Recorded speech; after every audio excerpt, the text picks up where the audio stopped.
Hello dear students, मैं Arjun sir AIC online classes में आपका स्वागत करता हूं। Board exam UP board exam class 10th और 12th के समाप्त हो गए हैं। अब हम लोग क्या है चैप्टर वाइज एक एक चैप्टर का वीडियो हम डालेंगे क्रम से। आप उसको देखिए, उससे नोट्स बना सकते हैं। सबसे पहले हम फिजिक्स में देखिए, क्लास 10th का फिजिक्स में जो पहला चैप्टर है फिजिक्स में साइंस बुक में क्लास 10 साइंस में जो फिजिक्स है उसका पहला चैप्टर जो 10 है। 10 में प्रकाश का परावर्तन तथा अपवर्तन, जिसे इंग्लिश में reflection and reflection of light बोलते हैं, इसके बारे में अध्ययन करेंगे। इस पे जितने भी वीडियो डालेंगे हम क्रम से डालेंगे, उसमें एक प्ले लिस्ट बना देंगे, तो चैप्टर वाइज क्रम से वीडियो रहेंगे। सबसे पहले आज हम इसको स्टार्ट करते हैं, समझते हैं इस चैप्टर के बारे में और इसमें क्या पढ़ना है। तो चलिए आते हैं। सबसे पहले से जानते हैं लाइट क्या है, प्रकाश क्या है। देखिए यहाँ पास एलईडी बल्ब लगा हुआ है, प्रकाश है यहाँ पास। तो प्रकाश क्या है ये जानते हैं। तो अभी देखिए थोड़ा समझिए, इमेजिन करते हैं, हम कल्पना करते हैं अगर ये बुझ जाए, जो लाइट एलईडी जल रही है अगर ये ऑफ हो जाए तो क्या होगा। हमें ये जो दिख रहा है, ठीक, इस पे जो लिखा हुआ है, ये जो दिख रहा है, फिर बोर्ड दिख रहा है और उधर देखिए ये दीवार कम जो दिख रहा है ये दिखेगा नहीं, मार्कर भी है, क्योंकि अंधेरा हो जाएगा तो यहाँ बात दिखे नहीं। तो प्रकाश का मुख्य कार्य क्या होता है, वस्तुओं को दिखाना। तो सिंपल सी बात है, प्रकाश में क्या करता है, वस्तुओं को दिखाता है। लेकिन हमें इसको डिफाइन करना है, तो डिफाइन करेंगे तो ये एक प्रकार क्या होती है, विकिरण ऊर्जा होती है, जो हमारे आंखों को क्या करती है, संवेदित करती है तथा विद्युत चुंबकीय तरंगों के रूप में गति करती है। तथा विद्युत चुंबकीय तरंगों के रूप में क्या करती है, गति करती है। विद्युत चुंबकीय तरंग के रूप में क्या करती है, गति करती है। तो ये इसकी डेफिनेशन है। तो एक बार रिपीट करना है। अभी आपको सिर्फ हम समझाएंगे, समझाने के बाद फिर जो डेफिनेशन होंगी उसको हम इस पे नोट कर देंगे। आप उसको फिर नोट से आपको बनानी है, तो आप उसको जब हम नोट कर देंगे तो उससे 60 स्केल ले लीजिएगा, फिर उसके बाद अपनी नोट्स बना लीजिएगा। तो हम सबसे पहले जो टॉपिक्स पढ़ना है उसको हम समझेंगे अच्छे से। तो चलिए आते हैं। सबसे पहले क्या है, तो प्रकाश क्या है। प्रकाश वह विकिरण ऊर्जा है जो हमारी आंखों को संवेदित करता है तथा विद्युत चुंबकीय तरंगों के रूप में गति करता है, तो ये हुआ प्रकाश, ठीक। अब सोचते हैं कि जैसे देखिए प्रकाश, जो प्रकाश से जिन वस्तुओं से उत्पन्न होता है उन्हें क्या कहेंगे। थोड़ा इमेजिन करते हैं कि प्रकाश जिन वस्तुओं से उत्पन्न होता है उनको हम क्या बोलेंगे, उनको क्या बोलते हैं, या फिर जो वस्तु प्रकाश नहीं उत्पन्न करती है उनको क्या बोलते हैं। तो चलिए आते हैं, तीन वस्तुओं से प्रकाश, जिनसे प्रकाश उत्पन्न होता है उनको हम क्या कहते हैं। तो प्रकाश जिनसे उत्पन्न होता है उसे हम दीप्त वस्तुएं कहते हैं। क्या कहते हैं बेटा, दीप्त वस्तुएं।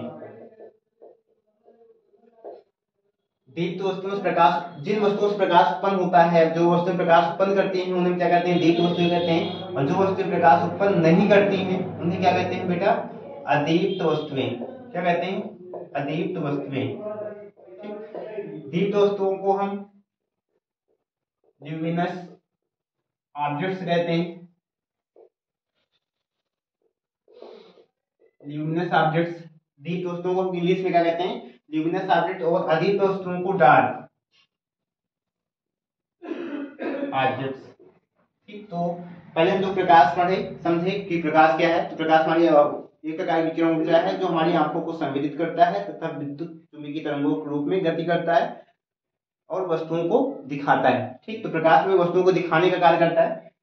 अब प्रकाश जिन वस्तुओं से उत्पन्न होता है उनको हम क्या कहते हैं, दीप्त वस्तुएं, ल्यूमिनस ऑब्जेक्ट्स बोलते हैं। और प्रकाश जो वस्तु प्रकाश उत्पन्न नहीं करती है उन्हें हम क्या बोलते हैं, अदीप्त वस्तुएं, जिन्हें हम क्या कहते हैं, डार्क ऑब्जेक्ट्स कहते हैं। अब इसमें जैसे ल्यूमिनस जो ऑब्जेक्ट्स में मुख्य रूप से जो प्रकाश का मुख्य जो स्रोत होता है वो सूर्य होता है। तो सूर्य कैसा है, जिससे सूर्य ल्यूमिनस ऑब्जेक्ट होगा, तारे ल्यूमिनस ऑब्जेक्ट्स होंगे। जैसे एलईडी है, एलईडी जब ऑफ रहती है तो एक तरह से इससे प्रकाश उत्पन्न नहीं उत्पन्न हो रहा होता है, तो उस समय हम उसको क्या अदीप्त ही कहेंगे। लेकिन अब देखिए जब रही एलईडी तो बल्ब जलता हुआ जलता हुआ बल्ब जलता हुआ बल्ब में जलती हुई जो एलईडी है, ठीक, वो क्या है, दीप्त वस्तुएं। जैसे हमारे घर पे लालटेन है, चिमनी है, जब उसको हम जला देते हैं तो प्रकाश उत्पन्न करता है, तो उस समय वो क्या है, दीप्त वस्तु होती है। जलती हुई लालटेन, जलती हुई एलईडी है, जलती हुई टॉर्च है, तो वो सब क्या है, दीप्त वस्तुओं में आएंगी। अदीप्त वस्तुओं में जैसे देखिए ये मार्कर है, ये प्रकाश उत्पन्न करेगा नहीं, हमारे पास मार्कर था, नहीं उत्पन्न करेगा। ये बोर्ड है, देखिए बोर्ड भी ये प्रकाश उत्पन्न करता है, इससे प्रकाश उत्पन्न नहीं होगा, नहीं उत्पन्न करता है। हम वॉइस रिकॉर्डर देखिए हम लगाए हुए हैं, ये भी, ये जो लगाए हैं ये प्रकाश उत्पन्न करेगा नहीं।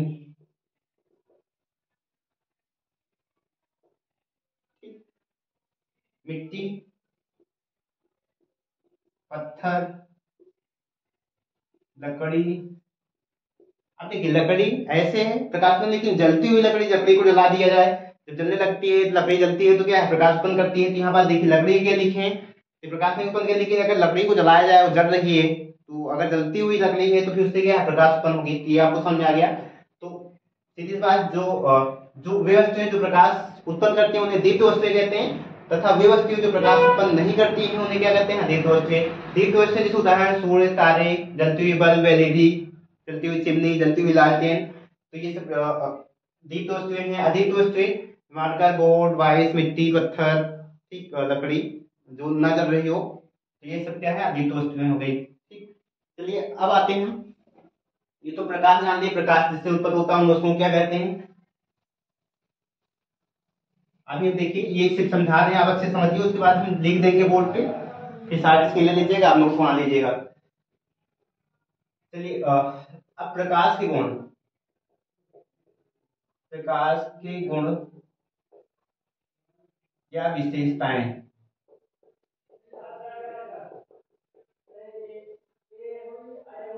प्रकाश के गुण या विशेषताएं, ठीक, प्रॉपर्टीज, प्रॉपर्टीज ऑफ लाइट्स।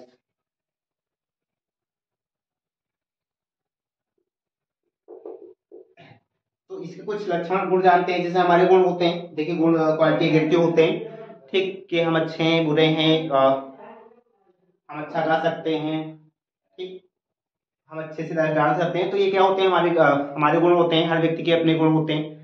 वो बहुत प्यारा बोलता है, बहुत अच्छा बोलता है, इस तरह से। उसी तरह जैसे प्रकाश है, तो प्रकाश भी एक प्रकार की ऊर्जा होती है, जिसकी प्रॉपर्टी क्या है, ये कैसे गति करती है, ठीक, इसकी तरंगदैर्घ्य क्या होती है, ठीक, अलग अलग पदार्थों में गति करती है नहीं करती है, इसके इसको गति करने के लिए माध्यम की आवश्यकता, माध्यम मतलब पदार्थ की, किसी पदार्थ की या किसी माध्यम की आवश्यकता होती है कि नहीं होती है, तो ये सब हम जानते हैं। तो सबसे पहला, प्रकाश विद्युत चुंबकीय तरंगों के रूप में चलता है, आपने जैसे पीछे पढ़ाया। तो पहला गुण क्या होगा, प्रकाश विद्युत चुंबकीय तरंगों के रूप में चलता है, ठीक। फिर दूसरा, प्रकाश एक सीधी रेखा में चलता है, लाइन, जैसे मैथमेटिक्स में पढ़ते हैं तो सीधी रेखा का स्ट्रेट लाइन, इंग्लिश में क्या बोलते हैं, स्ट्रेट लाइन। तो प्रकाश किरण जो गति करती हैं ऐसे गति नहीं करती हैं, बल्कि प्रकाश किरण जब गति करती हैं तो क्या है, एक सीधी रेखा में गति करती हैं और बीच से मुड़ती नहीं है। तो पहला, प्रकाश विद्युत चुंबकीय तरंगों के रूप में गति करता है। दूसरा क्या है, प्रकाश किरणें एक सीधी रेखा में चलती हैं, ठीक, सरल रेखा में चलती हैं। तीसरा पॉइंट, जो प्रकाश को गति करने के लिए माध्यम की आवश्यकता नहीं पड़ती है। प्रकाश को गति करने के लिए माध्यम, अब माध्यम क्या होता है, माध्यम कोई भी पदार्थ हो सकता है। जैसे देखिए अगर तालाब है तो जो तालाब होता है वो शांत जल का माध्यम होता है। तो वहां पास पदार्थ होगा, कोई पदार्थ कहीं भी उपस्थित होता है जिस प्लेस पे, जिस स्थान पे, यहाँ पास, तो उसको उसका माध्यम कहते हैं। जैसे वायुमंडल, वायुमंडल किसका माध्यम है, वायुमंडल वायु का माध्यम है, क्योंकि जितने पूरे भाग में वायु उपस्थित होती है उस पूरे भाग को, पृथ्वी घिरे हुए पूरे भाग को हम क्या कहते हैं, वायुमंडल कहते हैं। पृथ्वी की सतह के ऊपर जितना भी पूरा भाग है, जितने वायु उपस्थित है, उसको हम वायुमंडल बोलते हैं। तो वायु से घिरा हुआ भाग या स्थान क्या कहलाता है, वायुमंडल। तो ये वायुमंडल भी किसका माध्यम है, वायु का हो गया। तालाब किसका माध्यम है, शांत जल का माध्यम। उस तरह प्रकाश को आप अब क्या कहा, प्रकाश को गति करने के लिए माध्यम की आवश्यकता नहीं होती है, अर्थात वायुमंडल होगा या कोई पदार्थ होगा तब जरूरी नहीं है कि तभी प्रकाश गति करेगा, अगर कोई पदार्थ नहीं होगा तब भी गति करेगा, जिससे हम क्या कहते हैं, निर्वात, जिससे हम क्या कहते हैं, निर्वात। तो प्रकाश को गति करने के लिए माध्यम की आवश्यकता नहीं होती है। तीसरा पॉइंट हुआ निर्वात में प्रकाश की चाल 3 × 10⁸ मीटर प्रति सेकंड होती है। कितनी होती है बेटा, 3 × 10⁸ मीटर प्रति सेकंड होती है। प्रकाश की निर्वात में जो चाल होती है 3 × 10⁸ मीटर प्रति सेकंड। ये चौथा पॉइंट हुआ। दृश्य प्रकाश, क्या 5वां पॉइंट, दृश्य प्रकाश। दृश्य प्रकाश वह प्रकाश जो हमें वस्तुओं को दिखाता है, तो उसे हम क्या कहते हैं, दृश्य प्रकाश कहते हैं। जैसे आपसे कोई पूछे दृश्य प्रकाश क्या है, विजुअल लाइट क्या होती है, इंग्लिश में इसको क्या बोलते हैं, विजुअल लाइट। विजुअल लाइट क्या होती है, दृश्य प्रकाश वह प्रकाश जो हमें वस्तुओं को दिखाने का कार्य करता है, उसे दृश्य प्रकाश कहते हैं। तो दृश्य प्रकाश की निर्वात तरंगदैर्घ्य जो होती है वो 3900 एंगस्ट्रॉम से 7800 एंगस्ट्रॉम तक होती है। तरंगदैर्घ्य जो इसकी विड्थ होती है, चौड़ाई होती है, वो कितनी 3900 एंगस्ट्रॉम से 7800 एंगस्ट्रॉम होती है इसकी तरंगदैर्घ्य दृश्य प्रकाश की। ये 5वां गुण हुआ। प्रकाश जब एक माध्यम से दूसरे माध्यम में प्रवेश करता है तो उसकी चाल क्या है, बदलती है।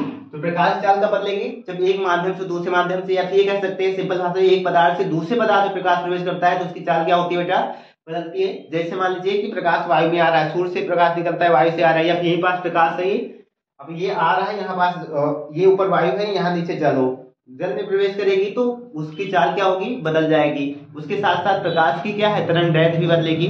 प्रकाश जब एक पदार्थ से दूसरे पदार्थ में, या फिर कहते हैं एक माध्यम से दूसरे माध्यम में जाता है तो उसकी चाल और तरंगदैर्घ्य दोनों बदलती हैं। ये 6वां गुण हो जाएगा। 7वां, प्रकाश की आवृत्ति। प्रकाश की आवृत्ति, प्रकाश जो कण है कंपन करते हैं तो 1 सेकंड में जितने कंपन करते हैं वो उसकी आवृत्ति कहलाती है। प्रकाश 1 सेकंड में जितने कंपन करते हैं उसकी संख्या उसकी आवृत्ति कहलाती है। तो प्रकाश की आवृत्ति माध्यम बदलने पर नहीं बदलती है, ये 7वां गुण होगा। एक जो लास्ट पॉइंट है, प्रकाश क्या है, प्रकाश परावर्तन, अपवर्तन, व्यतिकरण, विवर्तन, ध्रुवण आदि घटनाओं को प्रदर्शित करता है।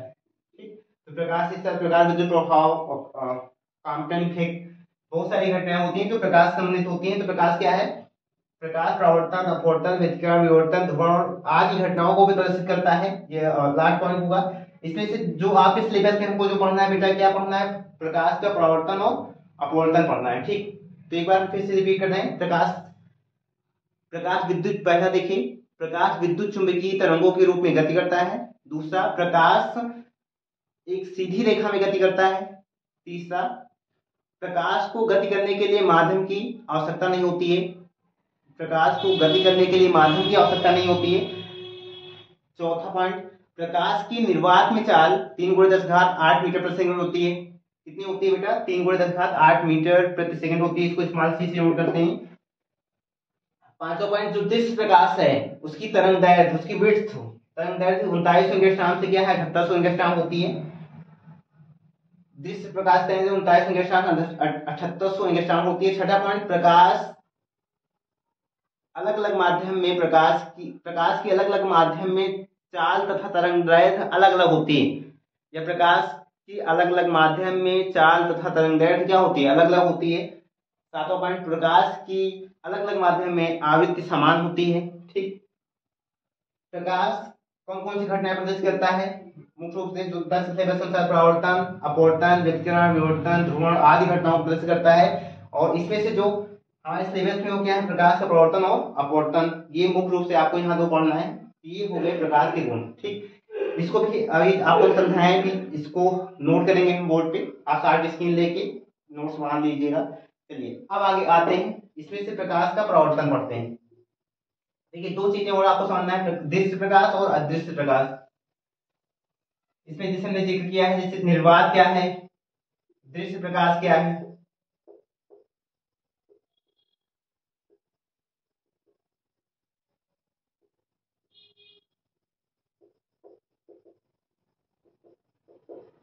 अदृश्य प्रकाश, ठीक, और एक और ये निर्वात क्या है, जिसे वैक्यूम बोलते हैं इंग्लिश में।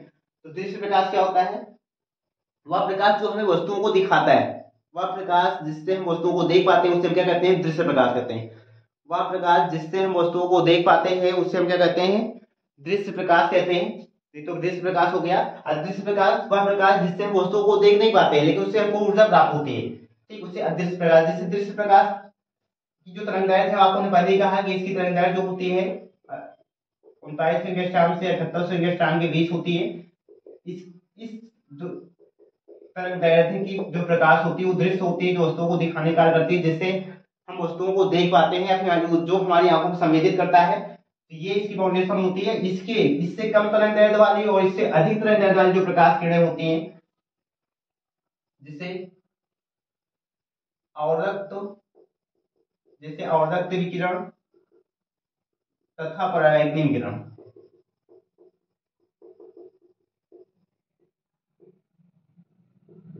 अवरक्त विकिरण तथा परावैक्तिक विकिरण ये क्या है, अदृश्य प्रकाश होते हैं। ठीक, तो इस तरह से प्रकाश 3 भाग में बढ़ जाता है। दृश्य प्रकाश, अदृश्य में 2 पार्ट, अवरक्त विकिरण और परावैक्तिक विकिरण। ठीक, तो ये आपको समझ में आया। जैसे अब निर्वात क्या है? निर्वात जब सीधा अर्थ होता है सीधी सी बात समझ, जहां कुछ भी उपस्थित ना हो, वह स्थान जहां कुछ भी मतलब जैसे ठोस, द्रव, गैस जो पदार्थ होते हैं 3, उनमें से कोई पदार्थ उपस्थित नहीं होता है, उसे निर्वात कहते हैं। जैसे अब अगर यहाँ पास हम आसपास बात करें पूरे कमरे में, तो यहाँ पास क्या उपस्थित है? वायु उपस्थित है, तो यहाँ निर्वात नहीं, हम इसको निर्वात नहीं कर सकते। हमको ये यहाँ फील हो रहा है कि हाँ जैसे कमरा पूरा खाली कर दें तो हमको ये लगेगा यहाँ कुछ नहीं है, लेकिन क्या रहता है? यहाँ पास वायु रहती है, क्योंकि हम सांस, वायु के रहने के कारण ही सांस ले पाते हैं। तो यहाँ पास तो वायु उपस्थित है, इसका मतलब ये वायुमंडल है। लेकिन जहाँ वायु भी उपस्थित ना हो तो उसे हम क्या कहते हैं? निर्वात। अब ये प्लेस क्या हो सकता है? जैसे सूर्य की पृथ्वी से दूरी बहुत अधिक है, ठीक, बहुत अधिक होने के कारण वायुमंडल कुछ ऊंचाई तक है, ठीक, उसके बाद फिर वायु भी नहीं पाई जाती है। तो जहां से वायु नहीं पाई जाती है, वो सूर्य तक के जो बीच का स्पेस होती है, जो जगह होती है, उसे हम क्या कहते हैं? निर्वात। निर्वात, आपसे कोई पूछे निर्वात क्या है, तो निर्वात क्या है? वह स्थान जहां ठोस, द्रव, गैस किसी भी पदार्थ में से कोई भी पदार्थ उपस्थित नहीं होता है, उसे हम क्या कहते हैं? निर्वात कहते हैं। ठीक, जैसे एग्जाम्पल देना है, जिसका सबसे सही एग्जाम्पल आपको पहले बता दिया कि वायुमंडल के ऊपर जहां वायु भी उपस्थित नहीं होती है और सूर्य के बीच का जो स्पेस होता है, उसे हम क्या कहते हैं? निर्वात कहते हैं। ठीक, चलिए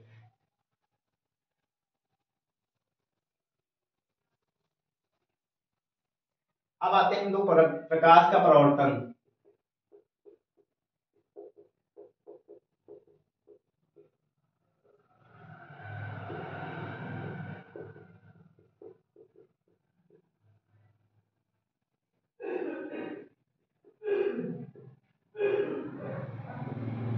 रिफ्लेक्शन ऑफ लाइट, प्रकाश का परावर्तन, रिफ्लेक्शन ऑफ लाइट। देखिए सबसे पहले आपको समझना है इसका जैसे प्रकाश का परावर्तन, परावर्तन का मतलब होता है वापस लौटना, वापस लौटना। ठीक, परावर्तन का मतलब क्या होता है? वापस लौटना, रिफ्लेक्ट होना जिसे हम बोलते हैं, तो वापस लौटना। अब देखिए प्रकाश का परावर्तन क्या है? किसी पानीदार अथवा चिकने तल पे प्रकाश का टकराकर वापस लौटने की जो प्रक्रिया होती है, उसे क्या कहते हैं? प्रकाश का परावर्तन कहते हैं। अब इसको थोड़ा सा और एक्सप्लेन करना है तो हम कह सकते हैं, जब प्रकाश किसी पालिशदार, कैसे, पालिशदार तथा चिकने तल पर गिरता है, पालीदार तथा चिकने तल पर गिरता है, आकर गिरता है, तो उसका अधिकांश भाग वापस लौट जाता है। प्रकाश द्वारा चिकने तल से टकराकर वापस लौटने की जो प्रक्रिया है, उसी को कहते हैं प्रकाश का परावर्तन। तो परावर्तन का मतलब क्या होता है? रिफ्लेक्ट होना, जिसे रिफ्लेक्शन बोलते हैं, इसका मतलब होता है वापस लौटना। अब देखिए आप सीधे से बहुत अच्छे एग्जाम्पल से, जैसे मेरा ये बोर्ड है, ये एक चिकना तल है, ठीक, ये चिकना तल है, यहाँ पर देखिए लाइट पड़ रही है, लाइट इस पे पड़ने के बाद ये क्या है? बोर्ड के पीछे की ओर नहीं जा रही, ये पुनः क्या है? वापस आ जा रही है। ठीक, लाइट जो प्रकाश है, प्रकाश किरणें इस पे जो पड़ रही है, पड़ने के पश्चात ये बोर्ड को क्रॉस करके पीछे नहीं जा रही है, बल्कि क्या है? वापस आ जा रही है। तो ये जो प्रक्रिया है, इसी प्रकाश से क्या कहते हैं? परावर्तन। एक बार फिर समझिए, जब प्रकाश किसी पालिशदार अथवा चिकने तल पर गिरता है, तो उसका अधिकांश भाग वापस लौट आता है। प्रकाश का चिकने तल द्वारा टकराकर वापस लौटने की प्रक्रिया को क्या कहते हैं? प्रकाश का परावर्तन कहते हैं। ठीक, एग्जाम्पल में आपको अपने बोर्ड का ही दे दिया, यहाँ क्योंकि लाइट है, या पीछे पड़ेगी तो सीधी बात क्या है? बोर्ड के पीछे जा नहीं रही है, आपको दिख भी रहा है, वापस आ रही है इसी तरफ, इसी प्रकाश परावर्तन कहते हैं। ठीक, थोड़ा सा और इसको समझना, देखिए विचित्र से समझाएंगे हम आपको। जैसे मान लीजिए अभी प्रकाश की हम बात नहीं करते थोड़ी देर के लिए, ठीक, घर पे आप देखिए गेंद खेलते हो, बाल गेंद जो होती है हम खेलते हैं, उसको किसी दीवार पे या कहीं मारते हैं, तो मारने के पश्चात वो दीवार को पार करके उधर नहीं चला जाता, क्या है? वापस आ जाता है। जैसे मान लीजिए यहाँ इधर से कोई बॉल, यहाँ कोई ऐसे तल है, इस पे टकराई गई, ठीक, तो इस पे अगर मारेंगे तो क्या है? गेंद आएगी यहाँ पास, वापस होगी किसी न किसी रास्ते से। अगर टकरा के वापस लौट रही कोई परावर्तन तल था या पायदार तल था, इससे वापस लौटेगी तो क्या हुआ, परावर्तन हुआ। तो प्रकाश का ही तो परावर्तन होता है, लेकिन उसके साथ साथ किसी भी वस्तु का परावर्तन हो सकता है। सिंपल सी बात है, जब कोई वस्तु क्या है किसी दूसरे तल से जो अपारदर्शी होगा उससे किसी तल से टकराकर वापस लौटता है, तो इसी को हम परावर्तन कहते हैं। लेकिन हम यहाँ प्रकाश का पढ़ रहे हैं तो इसकी प्रकाश का परावर्तन को हम वस्तु नहीं कहेंगे, बल्कि क्या कहेंगे, जब प्रकाश किसी पालिशदार तथा चिकने तल पर गिरता है तो उसका अधिकांश भाग वापस लौट आता है। प्रकाश का चिकने तल से टकराकर वापस लौटने की प्रक्रिया क्या कहलाती है, प्रकाश का परावर्तन कहलाती है। चलिए इसको चित्र से समझते हैं।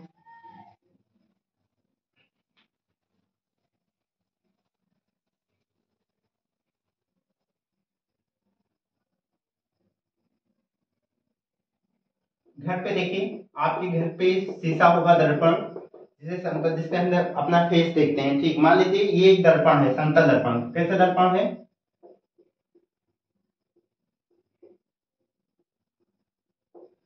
दर्पण जो होता है अपारदर्शी होता है। देखिए पारदर्शी वस्तु वो वस्तु होती है जिससे प्रकाश प्रवेश करके बाहर निकल जाए। प्रकाश प्रवेश करके बाहर निकल जाएगा वस्तुओं से, जैसे कोई कांच जो गाड़ी उड़ी में लगे होते हैं तो उससे प्रकाश पड़ता है, खिड़की पे जो शीशा होता है पड़ने के बाद अंदर चला जाता है, तो पारदर्शी। लेकिन कुछ कांच ऐसे होते हैं जिसके एक तरफ में, जैसे देखिए इस तरफ लाल ऑक्साइड का पेंट कर दिया जाता है और एक तरफ उसका परावर्तक होता है, तो प्रकाश जब उससे पड़ता है तो उसके दूसरे भाग की तरफ नहीं जा पाता है। जैसे इस बोर्ड पे भी प्रकाश पड़ रहा है, जिसके दूसरी तरफ नहीं जा पा रहा है, तो प्रकाश सीधे बात वापस लौटेगा। तो जब भी परावर्तन होता है तो ऐसी वस्तु में होगा जिसमें प्रकाश पड़ने के पश्चात उससे दूसरी तरफ न जा पाए, वापस लौटे। ठीक, ये क्या है, चिकना तल है।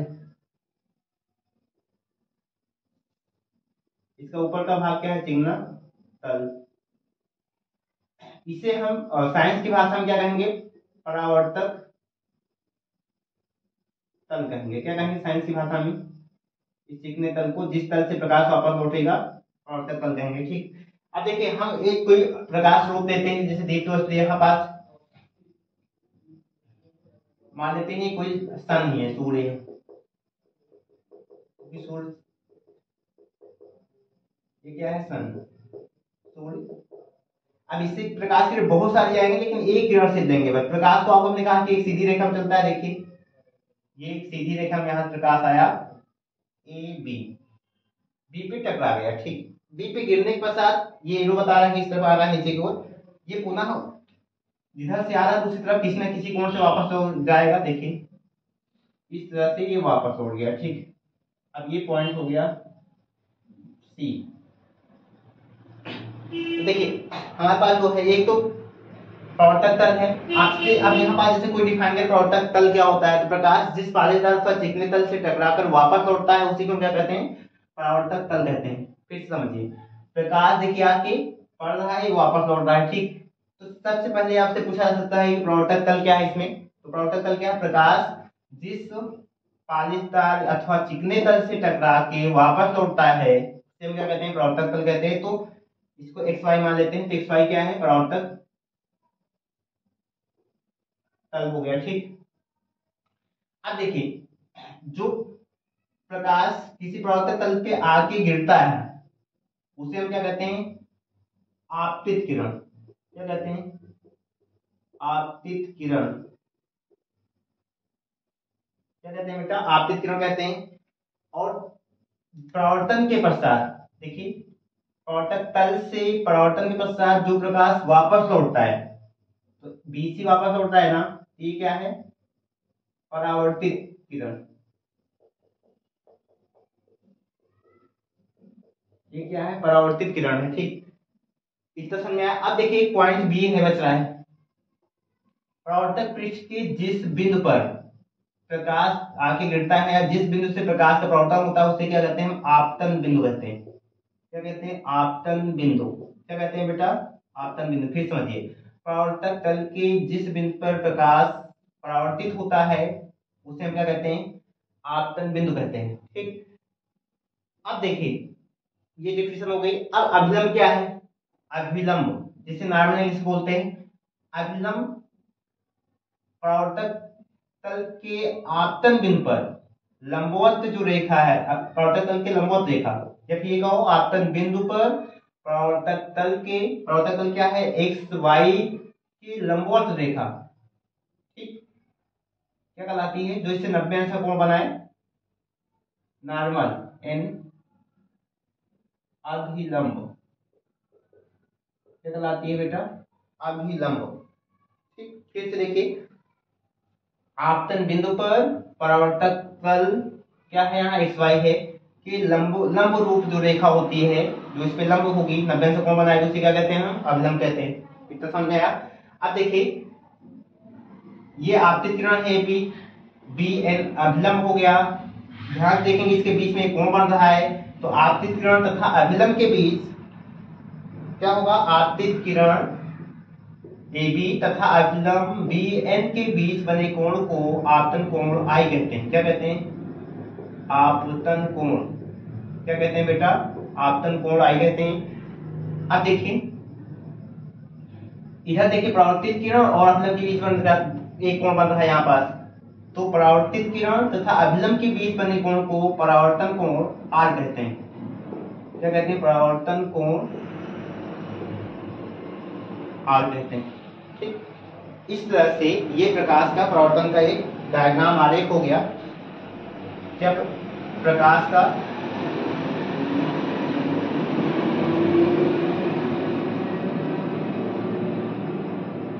ये प्रकाश का क्या हो गया, परावर्तन हो गया। ठीक बेटा,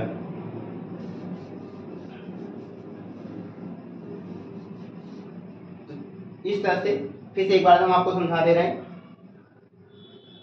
अब आपसे से कोई पूछे परावर्तक तल क्या है, या परावर्तक तल को पृष्ठ भी बोलते हैं, क्या बोलते हैं, पृष्ठ। तो प्रकाश जिस पालिशदार अथवा चिकने तल से टकरा कर वापस लौटता है, उसे हम क्या कहते हैं, परावर्तक तल कहते हैं। ठीक, अब दूसरा क्वेश्चन हो सकता है, आपतित किरण क्या है, प्रकाश, जो प्रकाश किरण परावर्तक तल पे आके गिरती है, या पालिशदार या चिकने तल पे आके गिरती है, उसे क्या कहते हैं, आपतित किरण कहते हैं।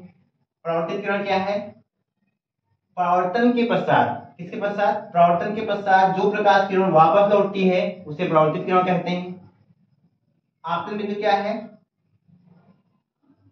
परावर्तक पृष्ठ के जिस बिंदु से परावर्तन होता है, जिस बिंदु पर प्रकाश किरणों का परावर्तन होता है, आपतित किरणों का परावर्तन होता है, उसे कहते हैं आपतन बिंदु कहते हैं। परावर्तक पृष्ठ के जिस बिंदु पर आपतित किरण आके गिरती है, उसे आपतन बिंदु कहते हैं, ऐसे भी कह सकते हैं। अब आपसे पूछे अभिलंब क्या है, तो आपतन बिंदु पर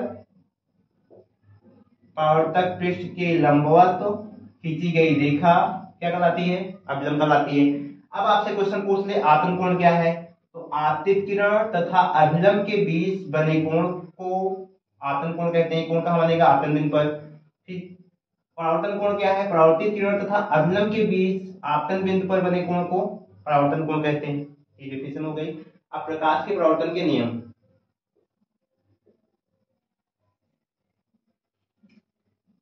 चित्र बना लीजिएगा।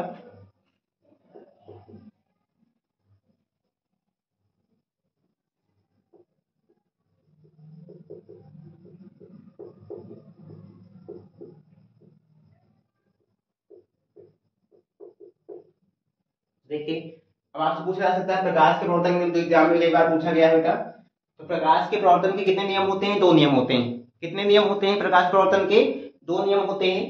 ठीक, पहला नियम देखिए, चित्र से ही समझिएगा। प्रकाश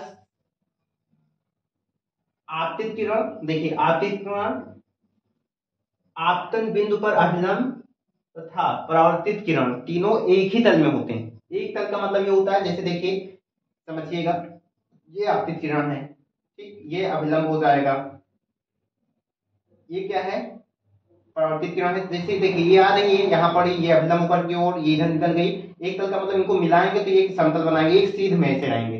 देखिए, इनको मिलाएंगे तो एक बेला जैसा बन जाएगा। इसके बीच में से कन्नी अगर जोड़ेंगे तो एक सीध में है, तीनों एक सीध में होने के कारण इसलिए कहा जाता है कि आपतित किरण आपतन बिंदु पर अभिलंब तथा परावर्तित किरण तीनों एक ही तल में स्थित होते हैं। क्यों, क्योंकि ये एक सीध में रहते हैं, इनको मिलाने में एक समतल प्राप्त होगा। ठीक, एक पृष्ठ प्राप्त होगा। आई बात समझ में। ठीक, देखिए इस तरह से चित्र बना है, इसको देखिए, इसके बीच में जोड़ दें, इसको जोड़ दें तो एक पृष्ठ मिल जाएगा। इसलिए कहा जाता है कि पहला नियम में आपतित किरण आपतन बिंदु पर अभिलंब तथा परावर्तित किरण तीनों एक ही तल में होते हैं। दूसरा नियम क्या है, आपतन कोण तथा परावर्तन कोण सदैव बराबर होता है। I इक्वल टू क्या होता है, R होता है। ठीक, तो चलिए हम आपको देखिए पीछे जो समझाया था उसको पहले लिख देना चाहिए था, नहीं लिख पाए। सबसे पहले हम आपको इसमें ये जो प्रकाश का परावर्तन है ये क्या होता है ये लिख दे रहे हैं। उसके बाद फिर इसके जो पॉइंट्स है इसकी परिभाषाएं लिख रहे हैं हम आपको, फिर इसके नियम लिखेंगे। पहले इसको लिख लेंगे फिर आप इसके शार्ट स्क्रीन ले लीजिएगा। ठीक, उसके बाद फिर पीछे हम आपको प्रकाश प्रणाली जो डिफिनेशन भी लिखेंगे, तो थोड़ी उसको लिख दे रहे हैं। ठीक बेटा,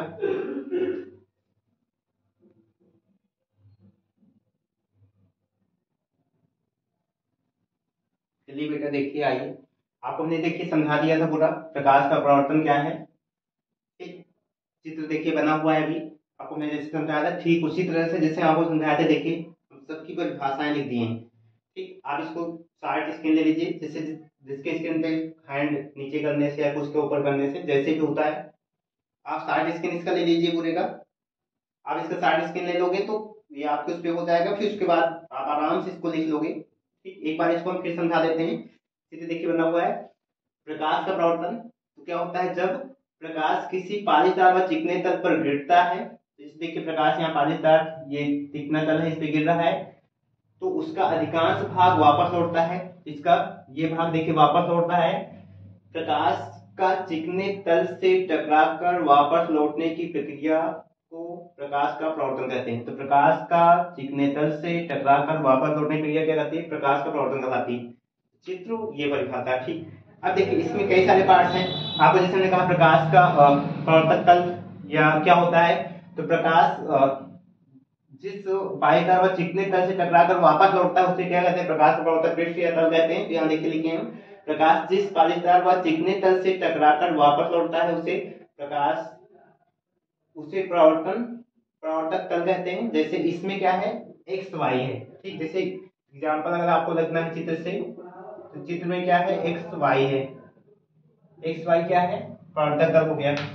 आपतित किरण क्या है इसमें, तो आपने कहा जो प्रकाश किरण आके परावर्तक पृष्ठ पर गिरती है, तो देखिए जो प्रकाश किरण परावर्तक पृष्ठ पर आकर गिरती है उसे आपतित किरण कहते हैं। और जैसे चित्र से एग्जांपल समझेंगे तो क्या है, ए बी, जैसे ए बी आपतित किरण है। परावर्तित किरण क्या है, परावर्तन के बाद जिसे प्रकाश जिस पे गिर रहा है तो वापस लौट रहा है, इसी परावर्तन कहते हैं। परावर्तन के बाद क्या लिखेंगे हम, परावर्तन के बाद या पश्चात परावर्तक पृष्ठ से वापस लौटने वाली किरण को परावर्तित किरण कहते हैं। तो जिसे परावर्तन हुआ इससे वापस लौट रही है, तो लौटने वाली किरण कौन सी है, बीसी। देखिए चित्र से बीसी क्या है, परावर्तित किरण हो गई। आपतन बिंदु क्या है, तो सबसे पहले हम क्या करेंगे, परावर्तक पृष्ठ लेंगे। देखिए परावर्तक पृष्ठ के जिस बिंदु पर, तो परावर्तक पृष्ठ एक्स वाई के जिस बिंदु पर आपतित किरण का परावर्तन होता है, तो आपतित किरण देखिए वापस लौटती है, गिरती है, परावर्तन होता है, उसे क्या कहते हैं, आपतन बिंदु। चित्र में जैसे बिंदु बी क्या है, आपतन बिंदु है। अभिलंब क्या है, आपतन बिंदु। सबसे पहले अभिलंब को डिफाइन करेंगे तो क्या करेंगे हम, आपतन बिंदु बी पर, आपतन बिंदु पर परावर्तक पृष्ठ एक्स वाई के लंबवत रेखा को, देखिए लंबवत रेखा या तल रेखा को अभिलंब कहते हैं। जैसे बी एन क्या है, देखिए बी एन अभिलंब है क्योंकि यहाँ इससे ना बेन से कोण बनाएगा। फिर देखिए अभिलंब हो गया। आपतन कोण क्या है, आपतन कोण डिफाइन करना है। कोण देखिए आई कहां बन रहा है, बी पे बन रहा है। सबसे पहले हम क्या करेंगे, आपतन बिंदु पर किसके बीच में, आपतन बिंदु पर आपतित किरण, तो आपतित किरण तथा अभिलंब बी एन, ये लिखे हैं आपतित किरण तथा अभिलंब के बीच बने कोण को क्या कहते हैं, आपतन कोण आई कहते हैं। और ऐसे लिखना है मैथमेटिक्स में, तो कोण ए बी एन बराबर क्या होगा, आई होगा। फिर देखिए परावर्तन कोण क्या है, तो ही चीज ये परावर्तन कोण आर है। चित्र में देखिए यहाँ कहां बन रहा है, बी पर। इससे सबसे पहले हम क्या करेंगे, आपतन बिंदु पर परावर्तित किरण क्या है, बीसी तथा अभिलंब क्या है, बीएन के बीच बने कोण को क्या कहते हैं, परावर्तन कोण कहते हैं। इसको आर से नोट करते हैं, तो यहाँ आर हमने लिखा है। देखिए ये कोण क्या है, एन बी सी, तो कोण एन बी सी बराबर क्या है, परावर्तन कोण आर हो जाएगा। अब तो इससे संबंधित ये परिभाषाएं हो गई। फिर आपको हम दिखाए थे जो ज्यादा ज्यादा एग्जाम पूछा था, प्रकाश के परावर्तन के नियम। तो इसके कितने नियम होते हैं बेटा, आपको बताए थे, दो नियम होते हैं। दो नियम में पहला नियम क्या है, आपतित किरण ए बी आपतन बिंदु पर अभिलंब, तो आपतन बिंदु बी पर अभिलंब क्या है, बी एन, तथा परावर्तित किरण बी सी, तीनों क्या है, एक ही तल में स्थित होते हैं, तीनों एक ही तल में स्थित होते हैं या एक ही सीध में स्थित होते हैं। ठीक। दूसरा नियम क्या था, आपतन कोण तथा परावर्तन कोण सदैव क्या होते हैं, बराबर होते हैं, ये दोनों बराबर होते हैं, इसलिए आई इक्वल टू क्या लिखते हैं, आर। तो इस तरह से ये पूरा कंप्लीट हो गया। हम आपको नोट से जो है इसको अच्छे से नोट कर लीजिए, आप काफी अच्छे से नोट बना सकते हैं, शुरू से बनाइएगा, क्योंकि स्टेप बाय स्टेप वीडियो हम इसके डालेंगे। ये पहला वीडियो है आपका।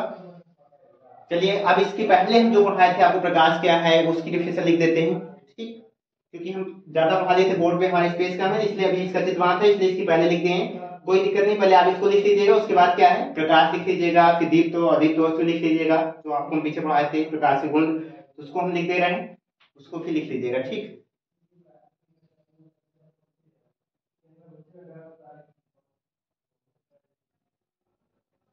चलिए आइए हम लोग तो पीछे देखिए प्रकाश प्रवर्तन से जितने डिफिनेशन उसको लिख दिए थे। अब आपको प्रकाश पढ़ाए थे, प्रकाश पढ़ाए थे, दीप्त पढ़ाए थे, अदीप्त पढ़ाए थे, अदृश्य प्रकाश पढ़ाए थे, अदृश्य प्रकाश, प्रकाश के गुण पढ़ाए थे। इसका साइड स्क्रीन ले लीजिए, देखिए प्रकाश के गुण पढ़ाए थे, ये नीचे प्रकाश के गुण लिखे हैं। ठीक, इसके साइड स्क्रीन ले लीजिए। अब आपको एक बार समझा देते हैं फिर से। आपने क्या कहा था, प्रकाश प्रकार वह विकिरण ऊर्जा है जो हमारी आंखों को संवेदित करता है तथा जो विद्युत चुंबकीय तरंगों के रूप में गति करता है वह वस्तुओं को दिखाता है। देखिए इसमें लिखा हुआ है, प्रकाश वह विकिरण ऊर्जा है जो हमारी आंखों को संवेदित करता है तथा विद्युत चुंबकीय तरंगों के रूप में चलता है या गति करता है, वह वस्तुओं को दिखाता है। ये प्रकाश हो गया। अब आपने पढ़ाया था दीप्त वस्तुएं, वे वस्तुएं जो प्रकाश उत्पन्न करती हैं, वे वस्तुएं जो प्रकाश उत्पन्न करती हैं दीप्त वस्तुएं कहलाती हैं, जैसे सूर्य, तारे, आपको लगती हुई लालटेन, जलती हुई लेडी, बहुत सारे। अदीप्त वस्तुएं वे वस्तुएं जो प्रकाश उत्पन्न नहीं करती हैं, अदीप्त वस्तुएं कहलाती हैं, जैसे चाक, मार्कर, पेन, मिट्टी, किताब, इनमें प्रकाश उत्पन्न होता है, या फिर न जलती हुई एलईडी, लालटेन जो न जल रही हो तो प्रकाश उत्पन्न नहीं करता है। ठीक, तो उन्हें अदीप्त वस्तुएं कहते हैं। दृश्य प्रकाश वह प्रकाश जिससे हमें वस्तुएं दिखाई देती हैं, अगर प्रकाश आ रहा है उससे हम वस्तुओं को देख पा रहे हैं, उसे हम क्या कहते हैं, दृश्य प्रकाश, विजुअल लाइट कहते हैं। अदृश्य प्रकाश वह प्रकाश जिससे हमें वस्तुएं दिखाई नहीं देती हैं, उसे अदृश्य प्रकाश कहते हैं। इसके दो पार्ट प्रकाश के, दृश्य अवरक्त तो परावर्तनीय विकिरण होती है, जिसमें से अवरक्त तो परावर्तनीय जो विकिरण है ये वस्तुओं को इनसे वस्तु दिखाई नहीं देते हैं, जिससे बल्कि क्या हमें अवरक्त विकिरण से ऊर्जा प्राप्त होती है, और परावर्तनीय विकिरण क्या है कि वेधन क्षमता बहुत अधिक होती है, जिससे ऊपर वायुमंडल ऊपर की ओजोन जो परत होती है जो पृथ्वी तक आने से रोकती है। ठीक, ये खतरनाक किरणें होती है परावर्तनीय, अगर ये पृथ्वी तक आ जाए तो हमारी त्वचा को भेजने से त्वचा कैंसर हो सकता है, ये वस्तु भी दिखाती है। अब देखिए प्रकाश की गुण, तो आपको देखा प्रकाश विद्युत चुंबकीय तरंगों के रूप में गति करता है। प्रकाश की गति करने को हम क्या बोलते हैं, क्योंकि तरंग है तो संचित होता है। ठीक, संचित होता है, गति करता है या फिर संचित होता है। प्रकाश किरण सीधी या सरल रेखा में गति करता है, यहाँ भी हम क्या लिख सकते हैं, संचित होता है, आगे वर्ड यूज करते हैं। ठीक, साइंस की भाषा में संचित होता है प्रकाश। चाहे आप गति करना लिखिएगा या चलना लिखिएगा, फिर साइंस की भाषा में लिखना है तो आप क्या लिखोगे, संचित होता है। प्रकाश किरणों को गति करने, संचित होने के लिए क्या है, माध्यम की आवश्यकता नहीं होती है। तो आपने कहा था कि माध्यम कोई पदार्थ होता है, जैसे तालाब, इससे जल का माध्यम है, वायुमंडल पूरे घिरे हुए वायु का माध्यम है। तो माध्यम में प्रकाश को गति करने के लिए माध्यम की आवश्यकता नहीं होती, क्योंकि सूर्य से देखिए प्रकाश पृथ्वी तक आ जाता है, वायुमंडल और सूर्य के बीच में बहुत सारा स्पेस है जहाँ कोई भी वस्तु उपस्थित, यहाँ तक गैसें भी नहीं होती, फिर भी प्रकाश आता है। इससे सिद्ध होता है प्रकाश को गति करने के लिए माध्यम की आवश्यकता नहीं होती। निर्वात में प्रकाश की चाल कितनी होती है, जो आपको याद रखना है, कितनी होती है, c बराबर 3 × 10⁸ मीटर प्रति सेकंड होती है निर्वात में प्रकाश चाल। निर्वात आपको होता है वैक्यूम, जहां कोई भी पदार्थ उपस्थित नहीं होगा। ठीक, जिस प्रकाश की तरंग दैर्घ्य कितनी होती है, जो हमें वस्तु दिखाती है, लगभग 3900 एंगस्ट्रॉम से 7800 एंगस्ट्रॉम तक होती है। अब आपसे कोई पूछे एंगस्ट्रॉम क्या है, तो आपको क्लास 9 में पढ़ाया जाता है, दूरी का छोटा मात्रक होता है, और जो 1 एंगस्ट्रॉम होता है बेटा, वो 10⁻10 मीटर के क्या होता है, बराबर होता है। 1 एंगस्ट्रॉम 10⁻10 मीटर बराबर होता है। तो एंगस्ट्रॉम क्या है, दूरी का मात्रक है। अलग अलग माध्यम में, यानी अलग अलग पदार्थ में, माध्यम का मतलब क्या है, पदार्थ से ही है, अलग अलग माध्यम या पदार्थ में प्रकाश की चाल क्या, चाल एवं तरंग दैर्घ्य अलग अलग होती है, यानी बदल जाती है। ठीक, प्रकाश चाल और तरंग दैर्घ्य अलग अलग होती है, लेकिन अलग अलग माध्यम में या पदार्थ में प्रकाश की क्या नहीं बदलती है बेटा, आवृत्ति नहीं बदलती है। क्या नहीं बदलती, अलग अलग माध्यम प्रकाश की आवृत्ति नहीं बदलती है। प्रकाश में प्रवर्तन, अपवर्तन, व्यतिकरण, ध्रुवण आदि घटनाएं घटती हैं, जिसमें से आपको क्लास 10 में से किन दो घटनाओं का अध्ययन करना है, प्रकाश का प्रवर्तन और अपवर्तन, जिसका प्रवर्तन का अध्ययन हम लोग कर लिए हैं आज वाले वीडियो में, अपवर्तन का अगले वाले वीडियो में हम लोग अध्ययन करेंगे।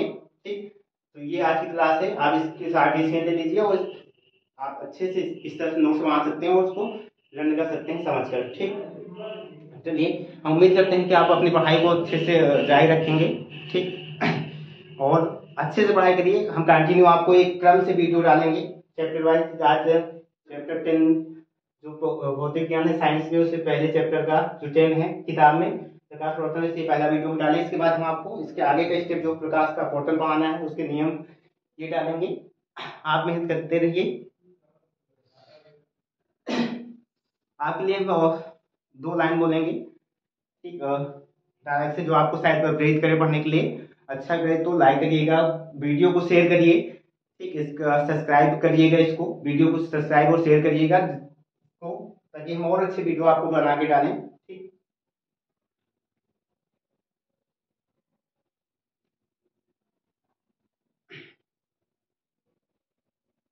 तो इस तरह से आप करते रहिए, इसको पढ़ लीजिएगा। चलिए हम आपको एक डायलॉग से बोलते हैं। परिंदों को मंजिलें मिलेंगी, परिंदों को मंजिलें मिलेंगी, यकी उनके पर बोलते हैं।